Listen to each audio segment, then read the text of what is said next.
ദിലീപേട്ടൻ്റെ കൂടെ അഭിനയിക്കില്ല എന്ന് പറഞ്ഞതിനെ പറ്റിയിട്ട് ഇപ്പോൾ ഭയങ്കര മോശമായിട്ടുള്ള ഒരുപാട് റിവ്യൂസ് വരുന്നുണ്ട്.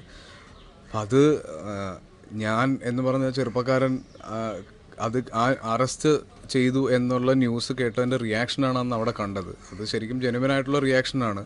ദിലീപേട്ടൻ പേഴ്സണലി അദ്ദേഹത്തിൻ്റെ പേര് വരരുതെന്ന് ഒരുപാട് ആഗ്രഹിച്ച ആളാണ് ഞാൻ. എൻ്റെ ഒരു വെൽവിഷർ കൂടെയാണ് അദ്ദേഹം.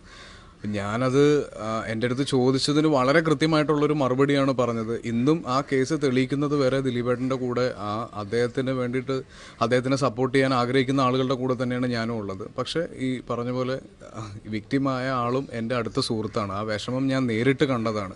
അപ്പോൾ അത് ചെയ്തത് ആരാണെങ്കിലും അതിന് അർഹിക്കുന്ന ശിക്ഷ ലഭിക്കണം എന്ന് തന്നെയാണ് എൻ്റെ ഏറ്റവും വലിയ ആഗ്രഹവും.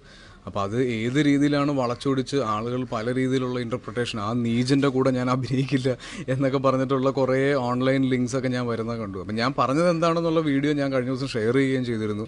അതിൽ കൃത്യമായിട്ട് ഞാൻ പറയാൻ ഉദ്ദേശിച്ചതും അദ്ദേഹത്തിനെ ഫേസ് ചെയ്യാൻ, കാര്യം അദ്ദേഹവുമായിട്ട് വളരെ അടുത്ത് ബന്ധമുള്ള ഒരാളാണ് ഞാൻ. ഇങ്ങനൊരു കേസും ഇങ്ങനൊരു ആരോപണവും കഴിഞ്ഞ് വീണ്ടും അദ്ദേഹത്തിനെ ഫേസ് ചെയ്യാനുള്ള ഒരു മടി എനിക്ക് എപ്പോഴും ഉണ്ടാകും. അതുകൊണ്ടാണ് ഞാൻ അദ്ദേഹത്തിൻ്റെ കൂടെ അഭിനയിക്കില്ല എന്ന് പറഞ്ഞത്. അറസ്റ്റ് രേഖപ്പെടുത്തി എന്ന് ന്യൂസിൽ കണ്ടപ്പോൾ എൻ്റെ മനസ്സിൽ ആദ്യം വന്നത് അദ്ദേഹം തെറ്റുകാരനാണെന്നുള്ള ഒരു വിചാരമാണ് വന്നത്. അതാണ് ഞാൻ റിയാക്ട് ചെയ്തത്. പക്ഷേ തെറ്റ് ഇനിയും തെളിയിക്കേണ്ടിയിരിക്കുന്നു. അതിനുള്ള തെളിവുകൾ എടുത്ത് കോടതി ശിക്ഷ വിധിക്കുന്നു എന്നുള്ള ഒരു പ്രോസസ്സും കൂടെ ബാക്കിയുണ്ടെന്ന് ഞാൻ റിയലൈസ് ചെയ്തിരിക്കുന്നത് കൊണ്ടാണ് ഞാൻ അങ്ങനെ പറഞ്ഞത്. എനിക്ക് അദ്ദേഹത്തിനെ ഫേസ് ചെയ്യാനുള്ള മടി ഇനി ഉണ്ടാകും. ഞാൻ അദ്ദേഹത്തിൻ്റെ കൂടെ അഭിനയിക്കുമ്പോൾ, അല്ലെങ്കിൽ ഒരിക്കലും അദ്ദേഹം ആയിരിക്കല്ലേ എന്ന് പ്രാർത്ഥിച്ച ആളുകളുടെ കൂട്ടത്തിലാണ് ഞാനും ഉള്ളത്. അപ്പോൾ അതാണെന്ന് അറിഞ്ഞപ്പോൾ എൻ്റെ ഇമ്മീഡിയറ്റ് റിയാക്ഷൻ ആയിരുന്നു അത്. പറഞ്ഞു പോയതിൽ ഖേദിക്കുന്നല്ല, പക്ഷെ പറഞ്ഞതിൻ്റെ സത്യാവസ്ഥ എന്താണെന്ന് ആളുകൾ അറിയാത്തതിൽ ഖേദിക്കുന്നു. പക്ഷേ ഷാജോൺ ചേട്ടനെയൊക്കെ വെച്ചിട്ട് കുറേ ന്യൂസ്, ഷാജോൺ ചേട്ടനെ പല സിനിമയിൽ നിന്നും ഇദ്ദേഹം പുറത്താക്കിയിരുന്നു എന്നൊക്കെ പറഞ്ഞു. അത് കഴിഞ്ഞ ദിവസം ഷാജോൺ ചേട്ടനും നിഷേധിച്ചു. കാര്യം നമ്മൾ ഇപ്പോൾ ഏറ്റവും കൂടുതലായിട്ട് വരുന്നൊരു യൂസേജാണ് വീണ് കിടക്കുന്ന ആളെ ചവിട്ടാൻ ശ്രമിക്കരുത് എന്നുള്ളത്.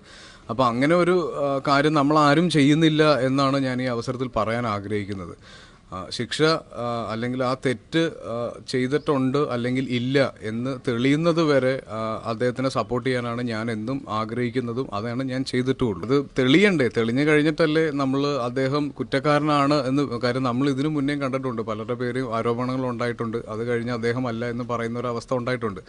അപ്പോൾ കഴിയുമെങ്കിൽ ആ കുറ്റം തെളിയുന്നത് വരെ അദ്ദേഹത്തിന് നേരെയുള്ള ആക്രമണങ്ങൾ ഒഴിവാക്കണം എന്നാണ് ഞാൻ പറയുന്നത്. ഇത് ഒരിക്കലും എൻ്റെ നേരെ ഉണ്ടായ, അല്ലെങ്കിൽ എന്നെ ഫേസ്ബുക്കിൽ മോശമായിട്ട് സംസാരിച്ചതിനെതിരെ അതിൽ നിന്ന് രക്ഷപ്പെടാൻ വേണ്ടിയിട്ട് ഞാൻ പറയുന്നതല്ല. എൻ്റെ മനസ്സിൽ ഞാൻ പറഞ്ഞതിൻ്റെ അകത്തൊരു ക്ലാരിറ്റി കുറവുണ്ടെന്ന് എനിക്ക് തോന്നിയത് കൊണ്ടാണ് ഞാൻ ഇങ്ങനൊരു എക്സ്പ്ലനേഷൻ തരുന്നത്.